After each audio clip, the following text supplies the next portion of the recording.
And that's why today we decided to have our brother in the studio back here to give us some education about how to prevent fires in the home. ADO Alex Nartey is here. My brother, good to see you again. Charlie, I salute you. You're Thanks welcome. You're me, welcome. man. Always What's looking up? sharp in your What's up? uniform. Thank you for coming by. Charlie, thanks and so as much for always, having me. I would always commend you guys before we start the show. Kudos to you and your team for the bless. brave work that you're doing. I think the recent one that I saw was some fire somewhere in Laboni, right? Was Yes, it honeysuckle? But I think the scariest one was on Sunday. On Sunday? I think this past Sunday, where a big gas tanker, okay, carrying over 15,000 tons of gas, wow, was leaking. Wow. Right. I think I saw, and your men were trying to stop it with some foam or something. I saw a video. Exactly. Yeah. And it was dangerous because the sun was scorching so bright, and the leakage was coming out and within 3 kilometers of the area, you could smell the gas. The gas, and it was very dangerous. And I was really worried because that means that if there was any flame close, that's an explosion right there. Exactly, and it would have wiped out like a large part of the community. Wow. And we were so close. Your men were just standing there. We sacked everyone there from their homes, to keep people safe, and we could have died. Yeah.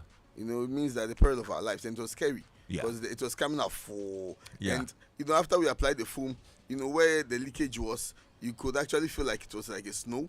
You go and you see that it has flaked. Wow. Very cold, Charlie. So scary, but I can imagine. The Lord is our shepherd. I don't know whether this time of the year, especially when we're getting into the festive season, we record a lot more fires. And of course, during Christmas and whatnot, people are going to be having the grills and the parties and whatnot. Look, our homes need to be safe. Exactly. From fire, and that's why we're having this conversation. Now today I'll actually give you the chance, if you're listening in, to call in and ask any question at all. If you have any questions as well, you can send us a WhatsApp on 055-1111-997. Let's start from here, Alex. What really are some of the causes of outbreaks, especially in the homes? Okay, so it's so funny that the figure you mentioned, it's not for the whole year. It's till September. Yes, over 4,650. Yeah, that's till September. And a lot more has happened from September till now. So it's the figure. It's going to go up. Exactly. But the causes are a lot. With improper use of LPG gas, the fact that people are fond of overloading their sockets. That the sockets that we use at homes, they all have their power specifications or the kind of load that they can carry. But you realize that on one extension board or on one socket, someone will probably plug a microwave, will plug a TV, will plug the rice cooker, and hair dryer, the fridge, hair dryer, everything on one extension board. And to top it all up, would pass the extension board cable under the carpet. That's a very huge recipe for fires. Oh, it's not a good thing. It's not a good thing to pass the cables under the carpet. That's a wrong move. Why? The carpet is enough fuel on its own already. Be it the woolen carpet or be it the rubber carpet. They're highly combustible. And once you subject, especially these cables under the carpet, the cables heat. So once they heat up, they tend to they need oxygen. They probably need ventilation to be able to cool down. But this ventilation has been curtailed by the load or by the carpet that's on it. So once there's heat and it's probably doesn't get any ventilation, it can start a fire. And because you have the carpet covering it, it has fed it with more fuel to be able to spread.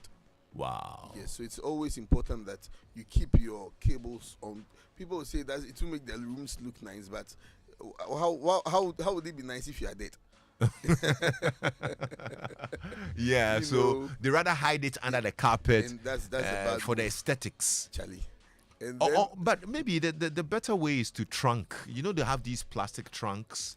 Yes. How about that one as well? Trunking is actually good. You see, ideally, if people could trunk their homes, that's even the best, because when you've done the wiring through the walls, if there's any fire from anywhere, you won't be able to know that there's a fire somewhere. Right. And you can't break the whole building down to be able to identify where the fire is. Yeah. But if it's trunked and the fire starts somewhere, you're able to know where the fire is and probably tackle the fire from that area. Okay. So that is one of the things that we actually advise people to do. But then trunking, people say trunking ain't fit, Ain't which fit. we understand. So, but we advise them that at least, even if you don't trunk, make sure that they are visible and they are not covered Right. by items, so that it doesn't heat up the place or end up feeding the fire with more fuel. Okay. Also, one other cause is that we realize that a lot of kitchen fires are as a result of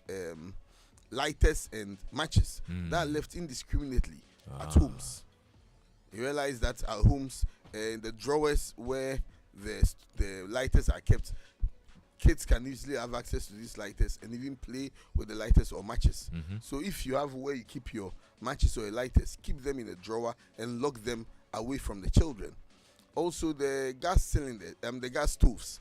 We realize that recent developments, we have the self-igniting stoves where you don't need to, light the matches. Yes. Just turn it and then, so you have to find ways to protect it. If there's a way to cover the knobs that put it on, so that kids do not get access to these ones, because they tend to be very dangerous. Also, the fact that people like to smoke in their homes is a very worrying situation. Yes, people might not admit it, but there are times when smoking in the room also starts fires. We advise people to always keep trying to smoke outside, because once you smoke inside, we have what we call embers. The embers are what flies from the flame or from the fire. So these embers can fly into the room, fall on a carpet or fall on something very combustible, and it takes it time to smolder. Smoldering is the gradual burning. So you realize that someone will be like, oh, boom, because the fire has probably been smoldering little by little. So as and when you were not aware, that's when it became a fully developed fire and it spread. So we advise people to try not to overload, not to smoke in their rooms. Also, one of the things that people do that kill themselves is obstructing exit ways. You realize that your house might probably have two exits. One exit, because you are scared thieves might come through that way into your house. You block it with your barrels and all your other kominini. So once you block them with your kominini, if there's any fire, you are not able to go out. Hence, your exit plan or your exit route is curtailed. Another thing that causes fire a lot is that people like to keep junk in their homes. Junk. Okay. So junk could be anything from discarded cardboards to discarded furniture to discarded books to discarded clothes. Then they'll pack everything in one room and close it. That's a storeroom. That's a very dangerous practice. And this storeroom, we realize, doesn't even have any windows. That even brings in ventilation. So we have what we call spontaneous combustion. Or spontaneous ignition, where as a result of the heat that has built up, it can start a fire on its own. Wow. So people can just say, oh, we don't even use electricity here. It's just items that we don't use that are there. The items there can start a fire. So it's important that from time to time you clear your junk, give some stuff out so that you're able to create room, because if these things are there, they can start a fire. We advise people to also try and install smoke alarms in their bedrooms and then the adjoining halls, because the smoke alarm, as I said last time, is an alarm that is there to be able to detect whenever there's a fire or whenever there's a smoke, because most of the time people are not aware of the fires when they start. When they start at the initial stages, they're only aware of it when it is fully developed and has engulfed the whole room, and it ends up trapping them or killing them. But if you have a smoke alarm, once the smoke alarm detects any smoke or fire, at the slightest incipient stages, it's able to sound the alarm, draw your attention that there's a danger somewhere, so that you'll be able to call on the fire service promptly, or if you have an extinguisher, deal with the fire, at the incipient stage, so that it doesn't develop into a fully blown fire. I know some of us also like to light candles. Not just because of doom. So some of us we like romance, so we do candlelit dinner in the house. Then we put the candle on the carpet, and then we put the banku in the middle. Give wifey a treat. And I said, why is Rebel looking at me? So with that one, So I advise the safe use of the candle. Whichever candle it is, whether romantic or non-romantic, whether romantic or non-romantic candles, would advise people that one, before you light your candle, get a bowl, be it glass bowl or be it this ceramic bowl, fill it with some water, and then put your candle in it, and keep it away from any curtain, right? So that in case the candle wears out, it touches, the fire touches the water, and then it goes off on its own. Okay. Or even if someone mistakenly hits the candle, it falls into the water, thereby putting off the fire and not starting any fire. So that's one other thing. And then also realize that one other thing that starts fire in the kitchens is unattended cooking. Someone will be cooking in the kitchen, and then as a result of stress, will probably decide to go and sleep, and then say, "Oh, so." Yeah. But and especially if the fire is on high temperature, it is a recipe for fire. Right. So when you are cooking, if you are tired, please do not cook. Because if you are tired and you can't stand beside the stove as it's cooking, please do not cook. Because then if you do that, you have the tendency of sleeping, and this can also start a fire. When, as I said last time, if you're cooking and you realize that your pan that contains oil is on fire, do not be in a haste to pour water on it. If you don't have access to a fire extinguisher and you can get a cover it, suffocate the fire within the pan, and then put off the stove, just to be able to cut power supply to the stoves. Well, there you go. If you have any questions, I'd want you to call us 0302-216-541 regarding fires in the home. Yeah, if you have any questions or contribution, we'll welcome that. So call us on 0302-216-541, or you can send us a WhatsApp message on 055-1111-997. Okay, so now let's talk about what to do should a fire start, and maybe based on known or unknown reasons, there's a fire in the house. What's the first thing to do?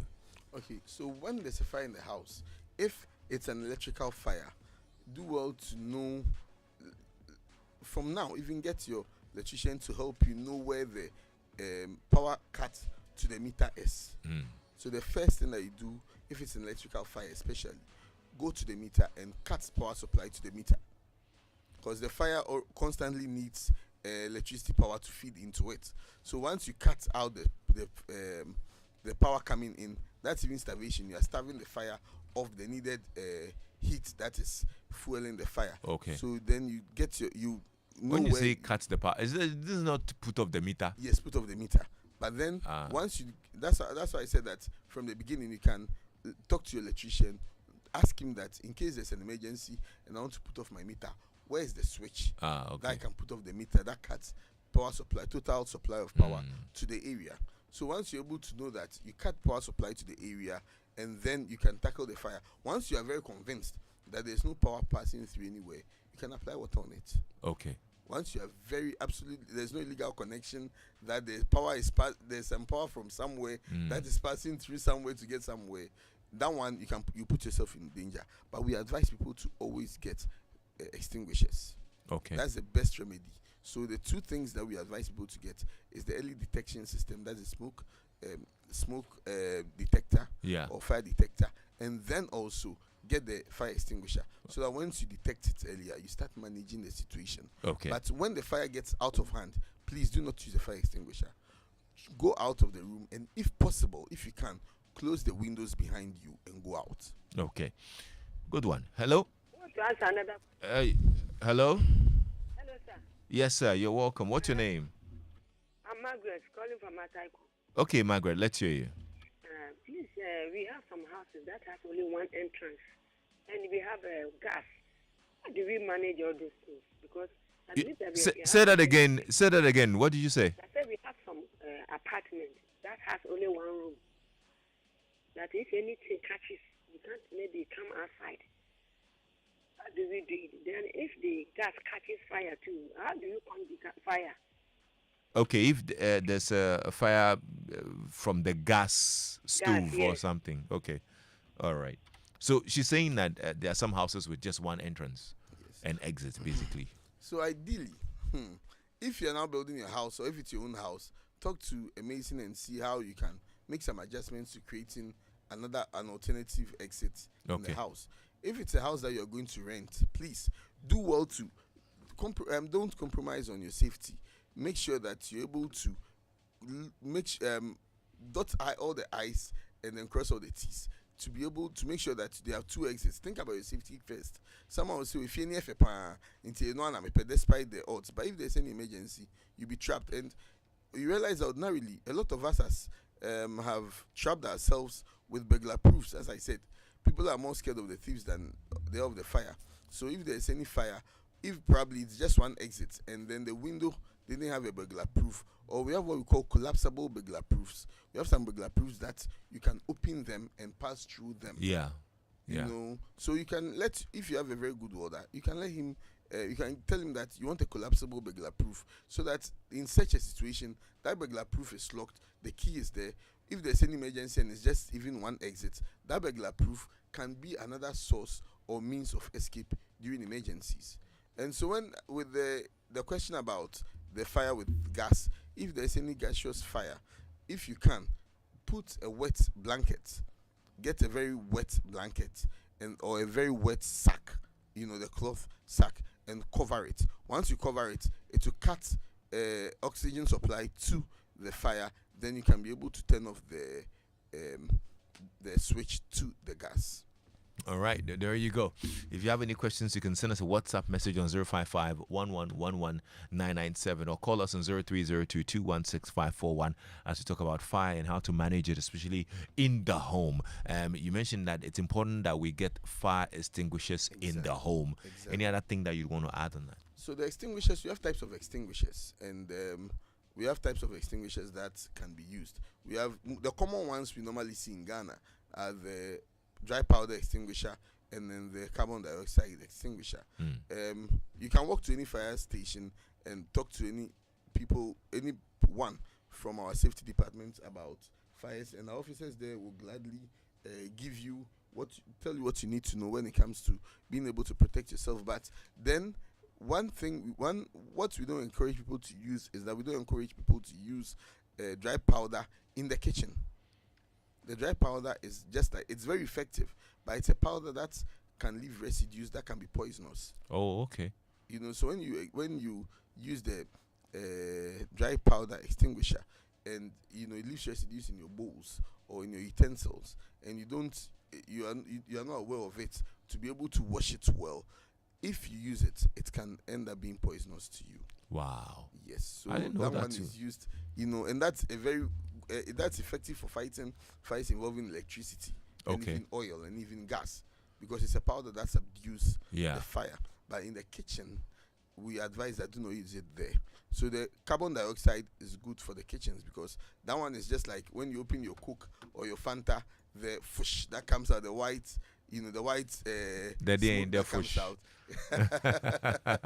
Alex. Charlie, so that one it dissipates into the air, and then it doesn't pose any. Alex, spell fush. F-U-S-H.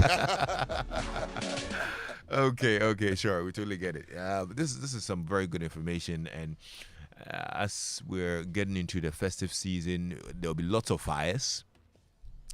For grilling, for cooking, we'll be making lots of stews and whatnot. I was coming to that one. Right. Okay, then go ahead. Let me not take it from you. Go ahead.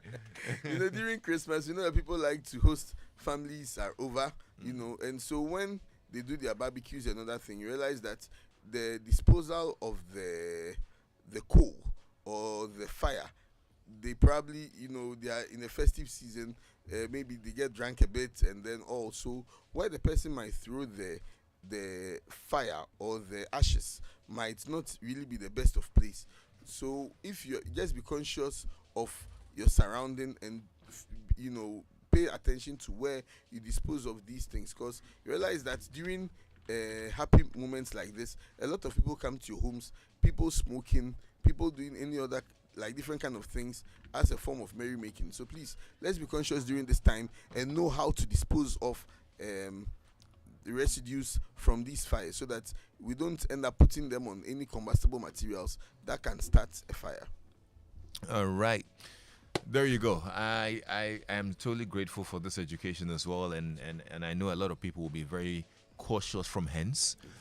It's important that we have these conversations to remind people of the things that they need to do and all of that. One of our friends sent in a message.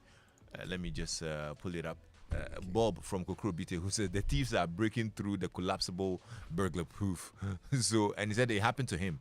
So they destroyed the lock and got into the house. So now they had to weld the collapsible burglar proof. It's hard. I mean, it's a tough one. So there are types of collapsible burglar proofs, and then I'm sure with the experience that he for instance, has faced, he would have been able to identify where the loophole, like he would have been able to identify the loophole that the thieves were able to exploit to their advantage. So if he realizes that maybe the collapsible burglar proof had just one padlock, you can probably get them to do maybe two more, like two padlocks, or put them somewhere that can't be easily accessed by people. So he shouldn't just give up on the collapsible burglar proofs just yet. The thieves robbed him, but thank God he still has his life. Yeah. If it was fire, I don't think he would have been alive to tell a story. Okay. Now, let's share the emergency numbers again. Exactly. So people have them very handy. If you're listening in, take a pen and paper and write them. So we have the usual 192 and 112. So as I always say, sometimes you go to places and people would say that your fair fire service force are omonfa. Not that we don't pick, but you're calling the wrong numbers. So we have 192, 112, we have 0302, 772, 446. We have GOTA numbers that you can call. It's a lot, but then let me try quickly. 0299 340 383. We have 0299 340 998. We have 0299 340 643. And then 0291 70225. So we encourage people to please keep these numbers. Don't be calling your friends who are fire officers that Ejato Mifiu from Crawford Nobra. Please know the numbers and call the people. And he's speaking for himself. Thank you. My friends don't let me sleep. I know. Thank you so much, brother. This has been very good. ADO Alex King Nartey is with the Public Relations Department of the Ghana National Fire Service Headquarters. It was good having you again. Thank you so much. God bless you, man. And this is Drive Time on Joy with Lexis Bell.